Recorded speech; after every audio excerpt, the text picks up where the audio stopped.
Hello everyone, just a quick word from your friendly editor/husband. For all of you who listen to So I'm Watching This Show and own an Android device, do me a favor. Go to the Google Play Store and download the Podcast Republic app. It's a fantastic app that allows you to get all of your favorite podcasts directly on your Android devices. I use the app and love it. I can search for the podcasts I want to listen to, select them as favorites, and have them all just a click away. Make sure you set So I'm Watching the Show as a favorite so you don't miss any new episodes. Again, the app is Podcast Republic, available on your Android device. Thanks!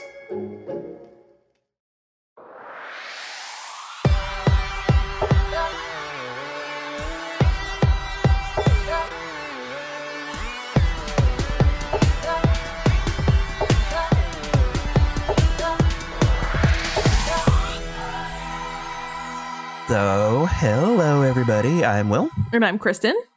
And this is So I'm Watching This Show. On today's episode, we are going to have a conversation about the new Hulu TV show, The Great. Great title, fine title, an accurate title, but it does leave something to be desired communication-wise. Yeah. Mm-hmm. Because I'm just kind of like, are you watching Great? And people are like, I don't know what you're talking about. And like, and like on Twitter, we have to like tag it The Great Hulu. Well, they did make one that now is just The Great. Okay. When I tweeted this afternoon when I finished it, it was just the two words. I just end up calling it Catherine the Great, and the one with Helen Mirren. Yeah, and that's also so interesting because it's called The Great specifically because you're like, who is it really? Like, obviously, history. Yeah, historically, it is her, but also he thinks he is, and his dad was, and it's like I think it's a good title, but I agree with you that it's confusing. Conversationally, yeah. So, we initially really wanted to cover this episodically, and there's a reality where I think that would have been, in fact, great. Mm-hmm. But I think that this will suffice us just discussing it because it wasn't necessarily a twisty-turny show. Right. There were twists and turns, but I guess coming out of the gate, I absolutely loved this show. Yeah, same. Like, it's a solid 9 out of 10 for me. 100%. I think it said a lot of interesting things. It did a lot of interesting things. The performances were really great. It was hilarious and emotional. It like checked all my boxes. Well, and the thing for me was it felt weirdly fresh considering its subject matter. Yeah, it's literally history. Because did you notice that like it wasn't a very plotty show. There wasn't a ton of plot. Mm-hmm. And also, like, for instance, I was probably like 4 or 5 episodes in and I thought, there's not a villain in this show. Like, there are characters who are antagonistic towards each other. Yeah. But there's not a clear-cut villain.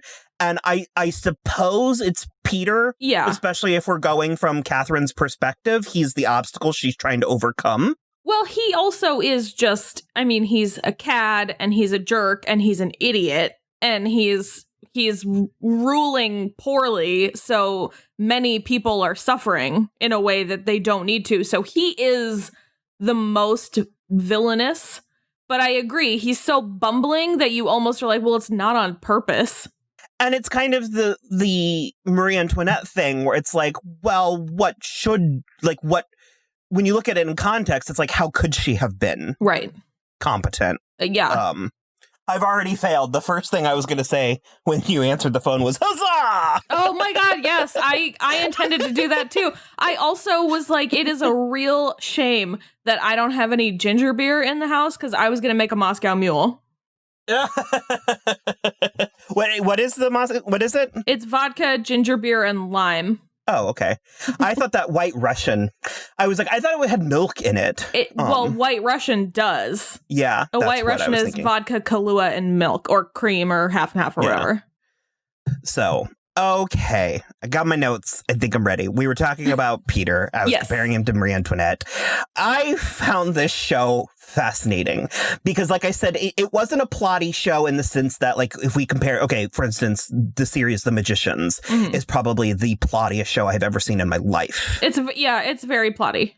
And this had plot, but this was more so commenting on history, ironically through the eyes of the present, right? And sometimes even earnestly, even straightforwardly. And it had such a modern sense of humor. There were obvious jokes that stood out that were intended for us solely, but it did still feel accurate. And I do love this, and I am glad that they did have it be, the great asterisk, an occasionally true story. I think that's important. Yeah, well, the biggest crime that the show pulls is having the nerve to claim that this is taking place in Russia and not the south of Italy. Yeah, it was very pretty. It was very pretty in a way that I don't attribute to Russia, which I feel bad about because I'm sure certain parts of Russia are lovely. Oh, gorgeous. That Katie, is it Regency? No, that Regency is Jane Austen. Yeah. This is the same time period, though. The Katy Perry music video, Unconditionally, is very Russian. Okay, yeah. Anna Karenina, I mean, yeah, it's there. But it was like episode 5. They were going down that gorgeous grand hall, massive. And I was like, I've been there. Oh. It's Caserta. Oh, okay. Literally, I just was like, so the handful of rooms that we spent the most time in, those were sets. But anytime you could see outside, or anytime that it was more than just a room, they were in Caserta. Well, that's interesting because I do see that as one of the filming locations, but then there's a crap load in England as well, which is probably the stages, the hallway and the bedrooms. But it is one of the most beautiful places I have ever seen in my life. It is also the filming location for Naboo in the Star Wars prequels. Okay, all right. It's a relatively late palace. I think it was the 1800s or maybe even, I don't remember. It was a relatively new palace, but it looks grand and old. And it's just stunning. All that inlaid wood all over the place. I don't know how much of that was real or how much they built, but all of that inlaid wood was incredible. Mostly the marble was the palace. Yeah. We did go in some of the rooms, and I have pictures of the grounds, but I don't have pictures of the castle itself, which makes me believe that they must not have let us take pictures. Interesting. I do remember, though, that one of the bedrooms had this massive, I cannot stress enough how big it was, miniature model of an Italian village. Ooh. I was obsessed. Fascinating. Yeah, those are cool. Yeah, it was just it was so decadent. So anyways, this show was so funny and so wickedly funny considering how breezy it was. Yeah. It was so when we were talking about doing the show, I was like, well, it has to be half an hour. All the commercials are hilarious. There's no way. And then it turned out to be an hour. And I was like, oh, God. I was like, this is going to be a slog, isn't it? And it breezed by. I watched this in a total of 4 days. They made so many jokes that were so pitch black. Yeah. And they just bounced off of you. This was being advertised as from one of the people. I think the writer was from The Favorite. Yeah. And this is an obvious comparison, but it's apt. It is very apt that this is the love child of The Favorite and Sofia Coppola's Marie Antoinette. Yes, 100%. I mean, she wears that hot pink dress in the finale. It was amazing. It was so amazing. All of her clothes were great. I didn't realize until we got to it that she hadn't worn it yet. Yeah, because it's the promo image on Hulu. And the way it pops when she's on the staircase. And how much do you, specifically, Kristen Jansen, love her, casual wear? Yes, The like shirtwaist and the big poofy skirt, 100%. If I could legitimately, if I could legitimately wear that in my everyday life and people wouldn't look at me funny, I would do it. I like the second because she wore it frequently, and I was like, Kristen is dying about. No, it's like one of my favorites. Like, oh, yeah, it's there's this book series called Lux, I think, and it's 4 books, and that is like honestly the main reason why I wanted to get made, because it's Victorian, but it's in America, and so it's like turn of the 19th century, and so they're the women are always wearing shirtwaists and skirts, and I want it to get made because of that specifically. And I'm like, make this into a series, you cowards. It was so vulgar. In this way that the juxtaposition between the vulgarity of what was happening and their performances, all of them, but particularly Elle Fanning, she has such a kind of virginal sweetness to her. Oh, yes. Yeah. I'm trying to think of something to compare it to, but it's sort of like a Long Island iced tea where it's like, this is just all booze, but the way they're combined, I don't notice. Yeah, it's sort of incomparable to, except for Marie Antoinette, it's almost incomparable to anything else I've seen. It's just so exactly what it is and nothing else. There's a scene in this where they're fighting. She's fighting. He's being very point blank. He's being very open about his feelings. And she's complaining about how horrible he is to her. And he's like, well, that's not true. I don't hit you. And she's like, you might as well. And she was like, it would hurt, blah, blah, blah, blah. And he hauls off and punches her directly in the gut. And it is hysterical. I laughed so loud. And I feel and like also that's like a feat. what? No, 100% to make domestic violence like laughable, but it was one of the moments where I was like, this is totally counter to everything that you're trying for. Why would you punch her there?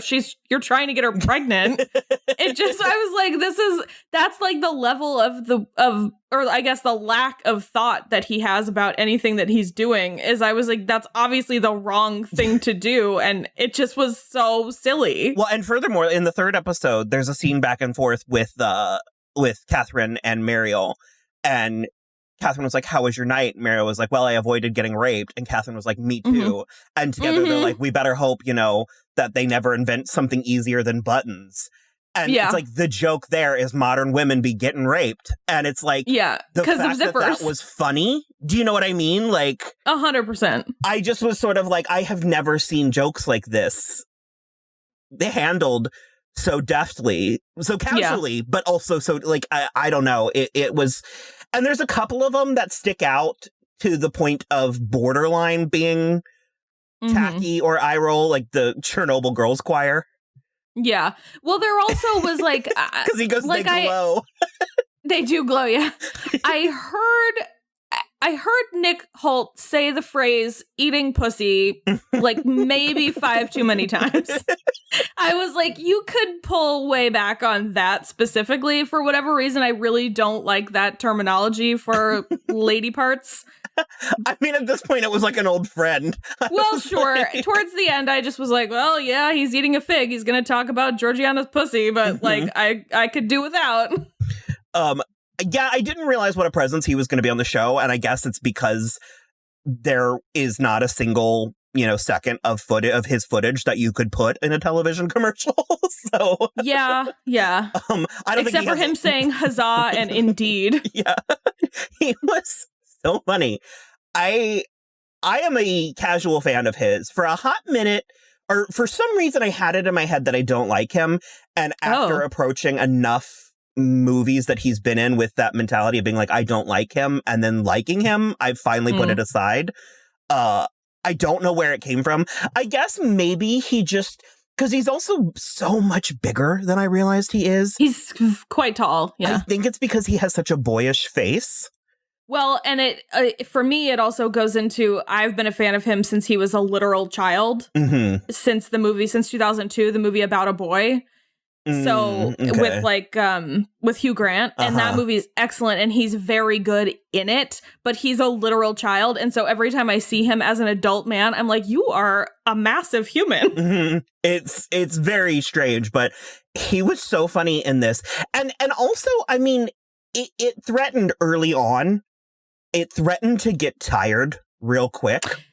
Yeah, but they pivoted away from the like intense humor into like legitimate drama some of the time. I mean, I neared fatigue once or twice, but you're right, they would always manage to pivot, and I think that was another feat to have such a deplorable character also end up being charming, because it's like, I feel like you're going to agree with me, but I reached a point where I'm like, this cannot proceed, because I was rooting for them together.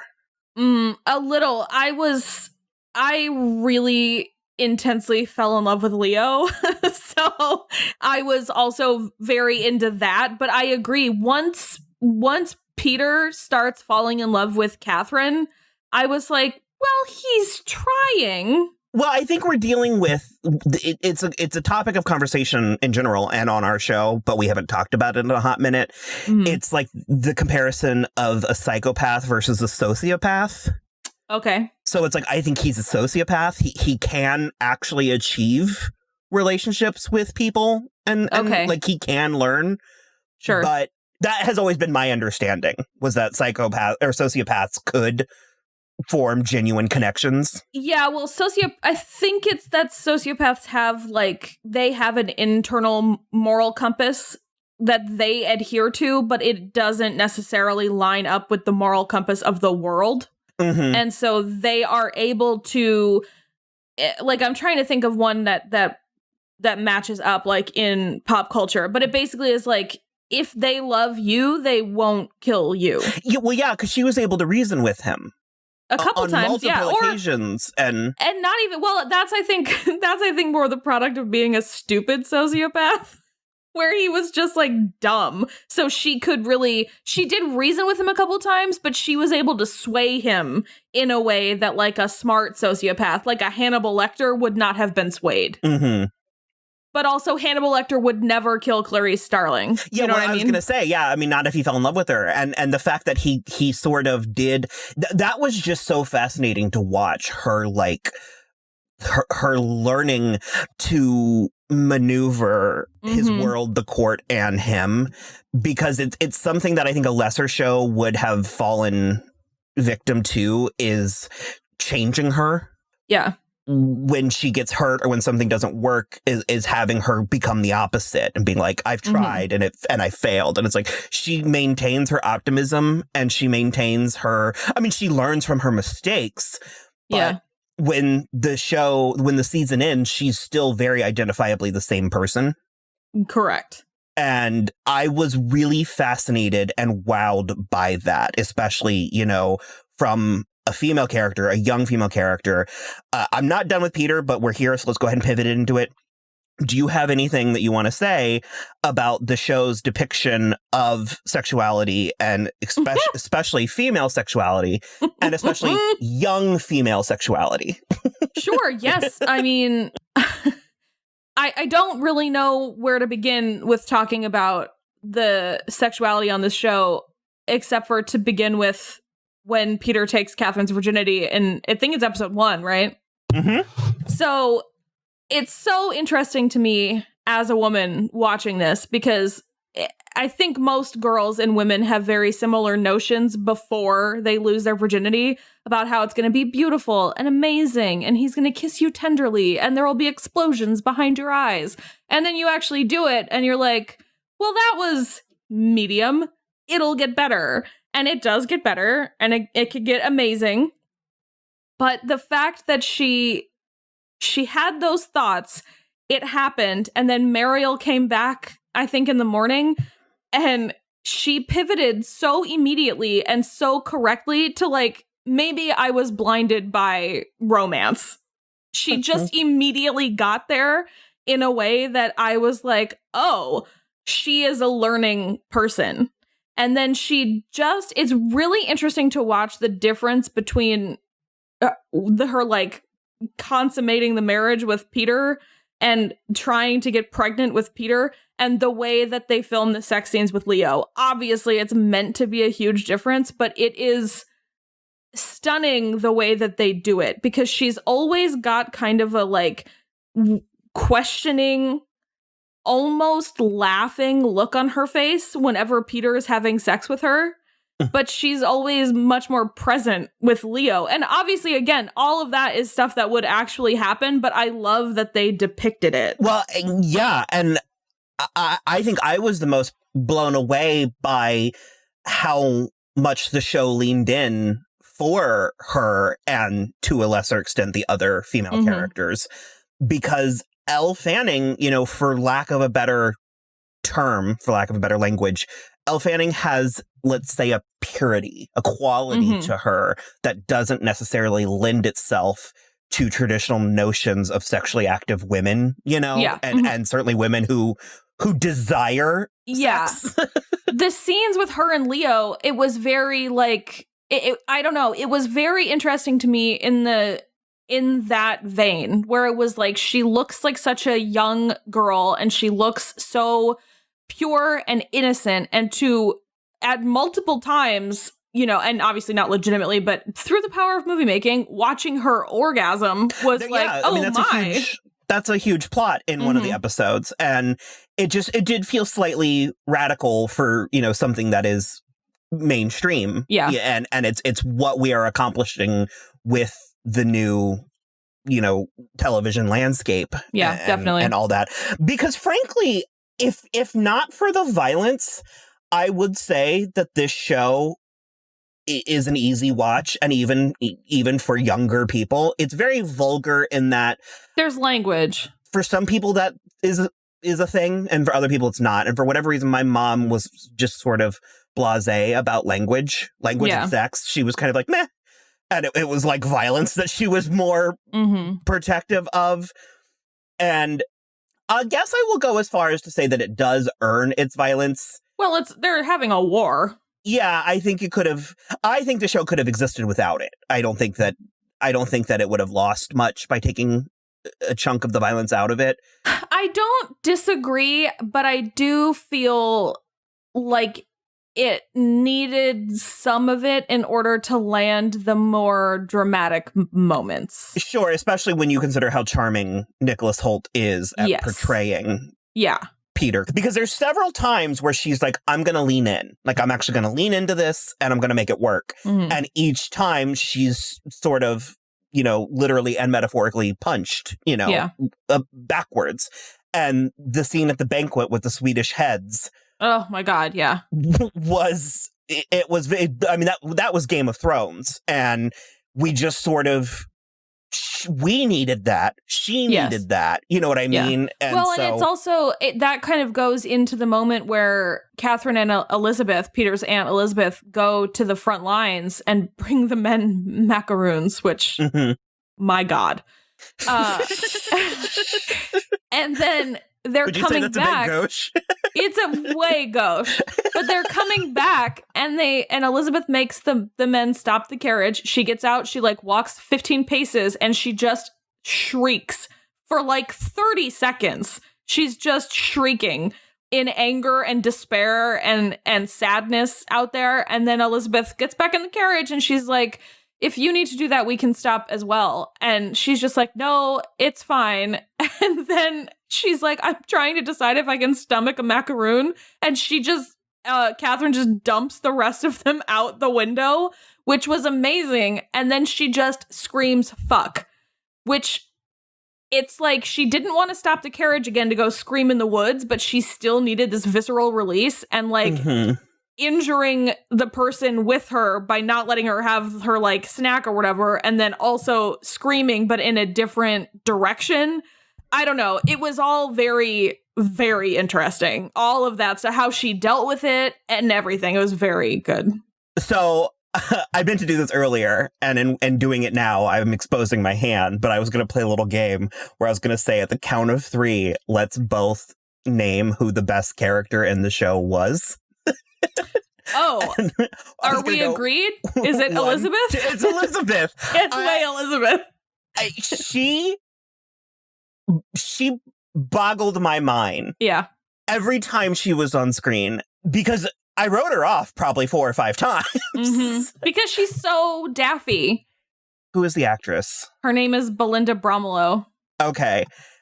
Her and everyone was good. Embarrassment of riches, but so her I have a lot and of Phoebe Fox. A lot of good things to say about obviously Elle Fanning and Nicholas Hoult, but then all the women, Phoebe Fox, Charity Wakefield, and Belinda Bromelow, they were outstanding. And like the way that they each portrayed the difficulties of being a woman in their station in this time was remarkable. Uh-huh. But also, like, specifically with Charity Wakefield, with Georgina, the way that she was able to navigate herself and her reluctant husband into a position of power, but also sacrificing the love of her husband, essentially, in order to maintain that. Because Grigor was, like, not into it, but he did love Peter and he did love Georgina.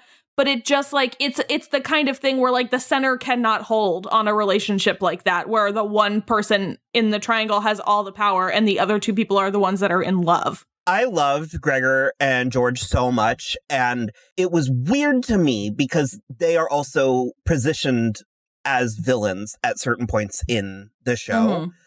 But at no point are we ever, I mean, I suppose maybe we're judging them, but at no point like we understand them. We understand their plight, and especially the fact that they resisted the urge to make George a mean girl. Yes, she was the most accepting. But she was the most accepting of Catherine right off the bat because she was Peter's favorite. And so she was like, I've got to make friends with the wife. The amount of cliches this show didn't tap into was really strange in a way that, like I said, it's borderline bold because it almost, as I mentioned at the top, there's almost a lack of conflict in places, but that it's not, it's just actually different or well made. I mean, it just was sort of like, you don't necessarily have to strand all of your characters in cliche odds and ends. Like, it was very fascinating just watching them sort of navigate each other. Because even, I mean, well, the Archbishop, what was his name? They just called him Archie the whole time. Archie, right. It just says Archbishop. I think they call him Archie because he is the Archbishop. I only now realize that. Put that together. It's like he was pretty terrible. Like, pretty awful. But we did understand him. Yeah. And I mean, I was about to say he wasn't vile, but he was pretty vile. No, he was pretty vile. I can't get there. There's too many things. It's like the very beginning, obviously, he has to, in quotes, check, in quotes. He's meant to. That Catherine is still a virgin, in quotes. Which is, like, problematic 3 times over. It's so problematic as, like, a modern person. It's so rough and terrible. So she is so shocked by that, like, she's referencing it to the final episode, he put his fingers inside me. I got a text from Rachel. I didn't even know she was watching it, and it just screamed and said he licked his fingers. Yeah, and so it's really Will even was like, ho! And then the fact that later he put his fingers on her mouth and then she straight up almost bit them both off and was like, don't ever put your hands on me again. I like that kind of stuff is amazing. And then he didn't. So it's like he learned the lesson, but it was so well handled. I loved watching the characters learn.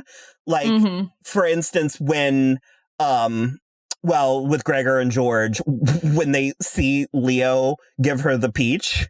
Yeah. And they're genuinely really touched. They're like, oh, and especially Gregor, he's like, it's so romantic and stuff. And it's like, I love all of that. And then also, again, like I said, to the part where I was sort of shipping Catherine with Peter, is I just loved watching her navigate him And I think the part that was my favorite, which is weird to distill in a show like this, but it's when she gives him the printing press or fig press, and he loves it so much and he dismisses everyone. And he's like, just earlier this morning, I was reminiscing about the time when I wanted to have you killed. Did I ever tell you about that? And she just says, not directly, but I had a sense. It was so funny. And because all of the characters sort of treated life that way, like there was a point where Leo was like, well, tomorrow I could be flayed, so I might as well enjoy these eggs. And I was like, exactly. That's a level of joie de vivre that I couldn't. I wouldn't be capable of mastering. No, 100%. And even in that scene where he's talking about when he had planned to kill her, he keeps going because he's like, yes, it was to be a carriage accident. I had the axle shaved and everything. And I just was like, why are you telling her that you were so deep into this plan to murder her? It just was hilarious the way that they were all behaving towards one another. Yeah, it was very, very rich. Because remember there's an Eddie Izzard bit where he's like, have you ever met royals? And he says oh my God, yes, a plumber. What on earth is that? He's like, yes, hello, hi, who are you? What is it you do? Oh my God. And they really were just sort of behaving that way. Yeah. And also, before we move, I just have to say how hot Nicholas Hoult is in pearls. Yeah, he's hot in everything. No, something about the pearls just really did it for me. But Elizabeth was just like a flower blossoming in the show because she just kind of kept adding elements to it. Well, the running gag of her trying to train the butterflies. So silly. Which is not such doable. A thing. No, it's not doable. And it's also such a thing that a rich person with no responsibilities would do. It's not historically accurate, but she's like a dowager kind of position. She has no political duties. She's not there for anything. She's just a member of court who doesn't have tasks. And so she's like, I'm going to train these butterflies to spell out Catherine on your ceiling. And it's it's going to go as well as you think. I mean, they did follow her. Yeah, they sure did follow her. But the way that she was actually able to pull through, because my favorite thing she did was killing Ivan rather. Ivan, I was going to say one of the things that elevated Elizabeth in this show for me was her moments of darkness. Because there's the moment at the end where she has that talk with Elizabeth and she's like, yes, I'll help, or Catherine, sorry. And she's like, yes, I'll help you with your coup. Please don't kill him. And I think she knows that that's still the intention, but she's like, don't kill Peter and I'll support you. She's just there. It's what I have always wanted from these types of stories, because we had a similar conversation about the end of season 1 of Dead to Me, where two characters come to a realization. And I sort of was like, I won't spoil Dead to Me, but I was sort of like, I wanted them to power through it in a different way than they did. Yeah. And she was just so savvy in a way that people underestimated, because they were talking about they needed to find the beaver's nose because it was a puzzle piece from Peter's puzzle when he was a child, and it was a metaphor for a missing link. And she just she was helping Catherine get ready. And I forget what... Well, she was helping Catherine piss on weed. Well, sure. But I forget what specifically it was, but she just turned around and looked at Catherine, and she was just like, you're the nose. Oh, it was that Catherine's like, I'm sure it'll be fine. And she was like, why do you keep saying that? She's like, you're in danger too. How can you be sure that it will be fine? And then she's like, you're the nose. And she's just sort of standing there. And Catherine's just... Well, first of all, Catherine pisses all over the wheat. But they have the moment where Catherine's like, what are you going to do? And she's just like, I haven't decided yet. And they actually have this just sort of weirdly honest conversation about what they're trying to achieve. The thing that's so good to me is that we can, from a modern perspective, we can all see that Catherine is correct. Mhm. She would be a better leader, hands down, without a question. She would be better for the people Possibly, of though. Russia. Possibly, Well, because if she has the good ideas, but she has the good team too. She has the support that she needs, and she would listen to them in a way that Peter does not. He's just like, I'm going to throw this dog off the balcony. oh my God, that was so fucking funny. Yeah. The dog's the one animal that does survive the show. Right, Don't go into the show if you're sensitive about animals being shot or most of them are CGI or They all were. like a puppet. Mm-hmm. I thought that was interesting and impressive because we're trying to move past using live animals, and I mean, dogs are one thing, but I think dogs are fine, but I would have felt very scared if Elle Fanning were walking next to a real bear at any point. I did like her second bear. He seemed sweet. He was a very rude bear. Didn't you hear her? No, I think that she was capable of greatness, but I think we were dealing slightly with a Sansa Stark circa season 2 or 3, and she hadn't quite gotten savvy yet in a way that I would say she would absolutely need Elizabeth, because they did finally, at the last episode, I don't remember, was it Archie, was like, we have a third option in Elizabeth. Yeah. Mm-hmm. And that was very intriguing to me, very interesting to me. I sort of intentionally, I don't know a lot about this, the history other than I know Catherine reigns successfully for 20 years. Yeah, so I was looking at like dates and stuff, and it's far later. Mm-hmm. So, I mean, for all I know, Elizabeth could be something. I don't know. I don't know well, how long. she was. Oh, well, spoiler. Yeah. Well, no. Beforehand. Mm. Like, Peter didn't ascend to the throne until Elizabeth died. Oh. Well, then how is Peter? They're taking liberties. Oh, okay. Well, then there's that. Like, quite a few liberties. And then that's the other thing where I was like, well, I might as well look it up. It doesn't matter. But yeah, I don't know how much it actually does matter. I think it's probably, I think they're taking enough liberties, and I think it's going to play out enough differently. Because I thought I heard Will saying something about how they could age up Elle Fanning, because she and Peter were married and had like 3 children, and they were married for like 17 years before he became emperor. Mm-hmm. And then she overthrew him sometime after that. Mm-hmm. Yeah. So. Yeah, I don't know where we're going. This was a particularly brutal cliffhanger ending, especially because it'll be like, 7 years before we get another season? Boy, who knows, honestly. We were talking about something we're in the process of getting a new house and moving, and so we were talking earlier about the locations we're looking at and which movie theater we're gonna be able to like go to, and I was like, I don't know why we're even concerned about that. We're not going to the movies again before the year is out, I don't think. Really? And Will was like, well, Tenet is still coming out in July, and I was like, Christopher Nolan can promise that all he wants. I don't believe it. The theaters have not said they're going to open. We're in a very eyes closed, head first, can't lose place now. Yeah. Here's the thing. I'm not risking 30% of my lung function to go see Tenet. I'm sure it's going to be really good. It's not going to be that good. So. Yeah, we'll see. I don't know where to go from there. There were a few more things that I wanted to comment on. Okay. Well, I have a note. It's fine. I ultimately am fine, but I have a note around the middle where I just said Orlo's pretty worthless. No. Yeah. He's a little bit of he's a part that I don't love.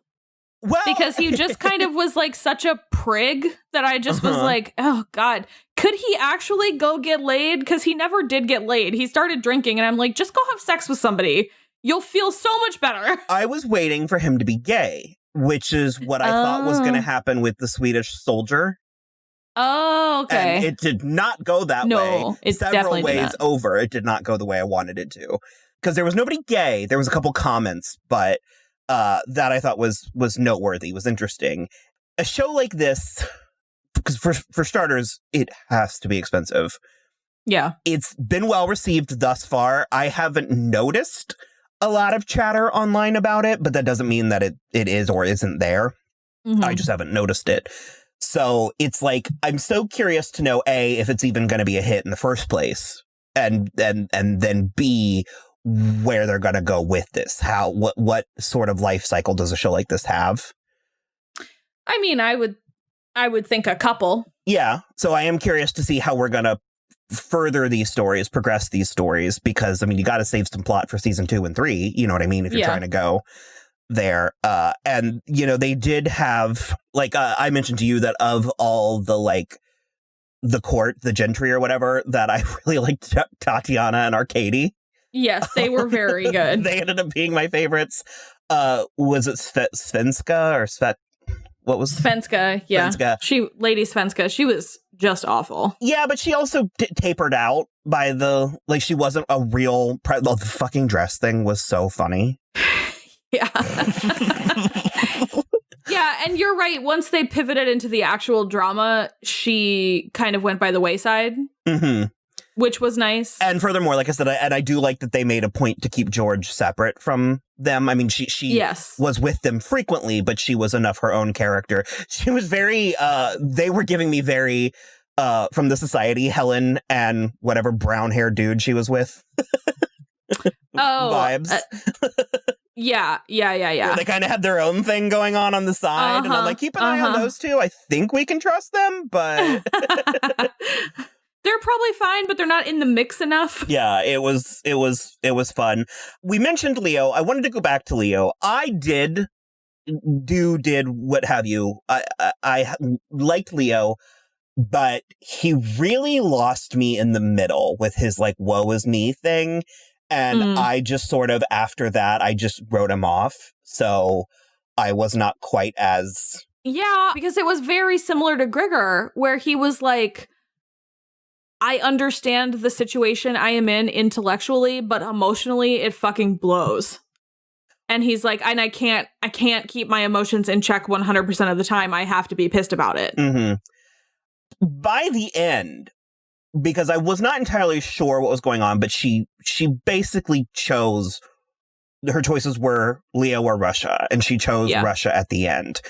And we did not witness him die. We don't know what, because like I said, it's a cliffhanger. The show just kind of was like, the end! And I was like, But the performances were so good, because he did just sort of have like a, oh, and he was like, oh. And then it was kind of like a, there's no other way this could have ended. How am I surprised? Well, I don't think Leo died. Yeah, but she made the decision to sacrifice him. So whether or not he is dead or alive, like... She made the decision to sacrifice him for herself. So he basically the choice Peter gave her was you can let him go and he can go back and live on his estate, or I will kill him. Okay, so I think he's alive. I think he will. Should there be a season 2, I think he will come back. I think he's still out there, available. Okay.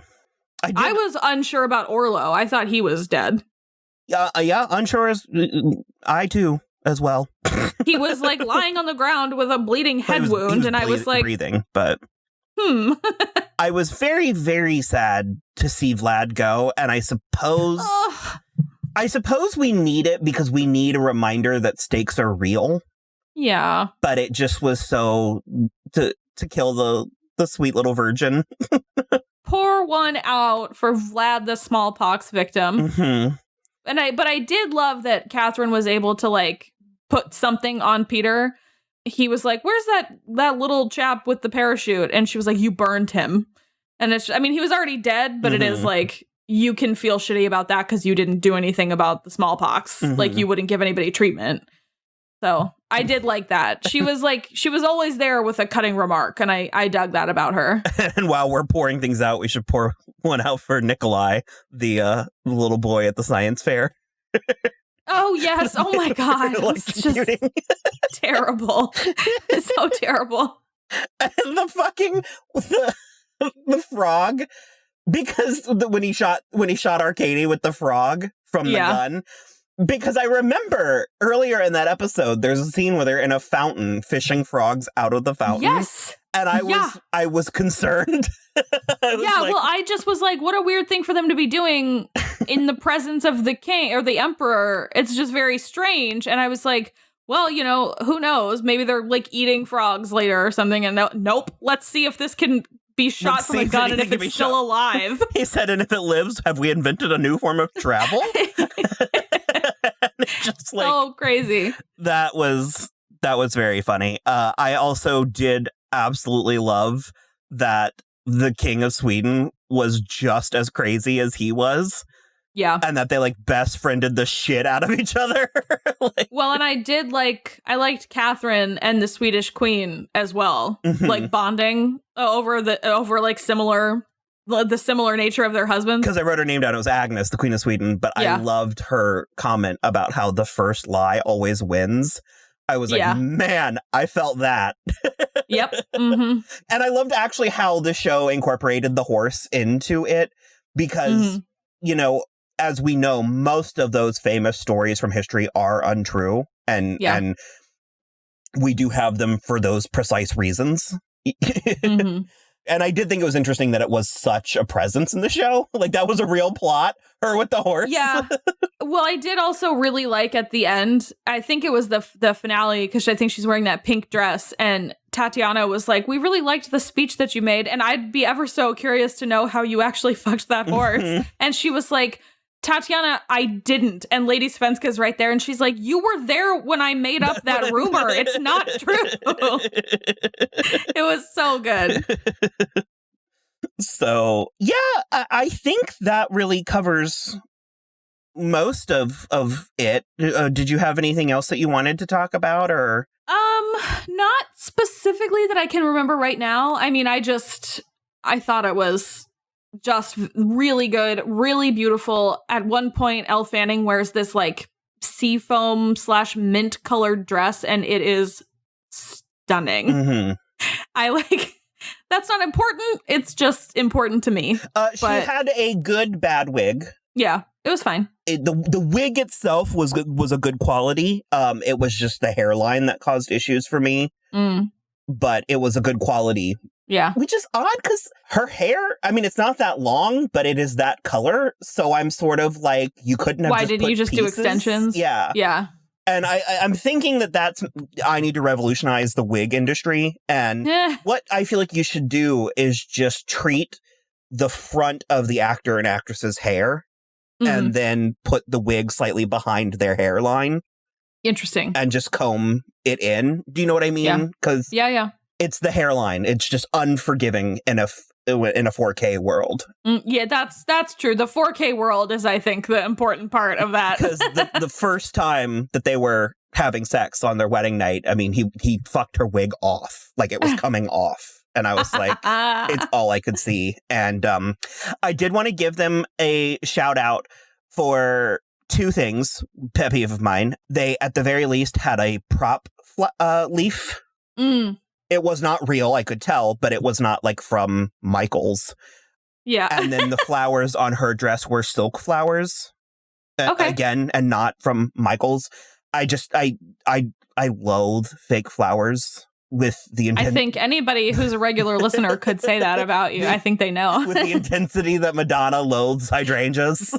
So yeah, I wanted to give them credit there. And yeah, just a real master class in tone and balancing tone and humor and performance. And it just, like I said, it was shocking how breezy it was, considering how the subject matter they were covering. Definitely. So I completely agree. I cannot wait.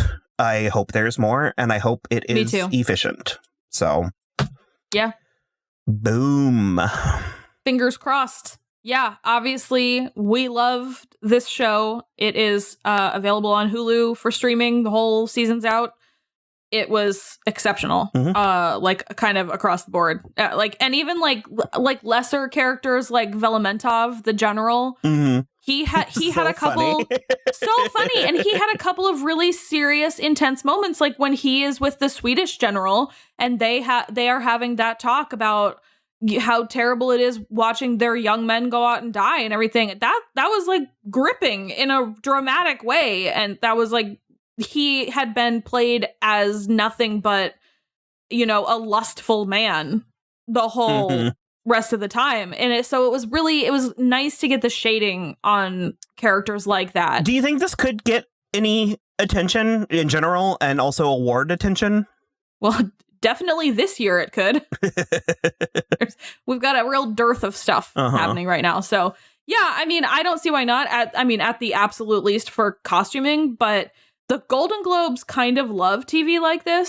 So it could easily be in a like comedy series situation for sure. And I would say Nick Hoult and Elle Fanning for sure, but then also Phoebe Fox and Elizabeth. Charity Wakefield. Well, and Elizabeth, but I really thought Charity Wakefield's performances were the way that she was handling Peter and her husband and the way she was approaching both of them and her station at court and everything was handled very well.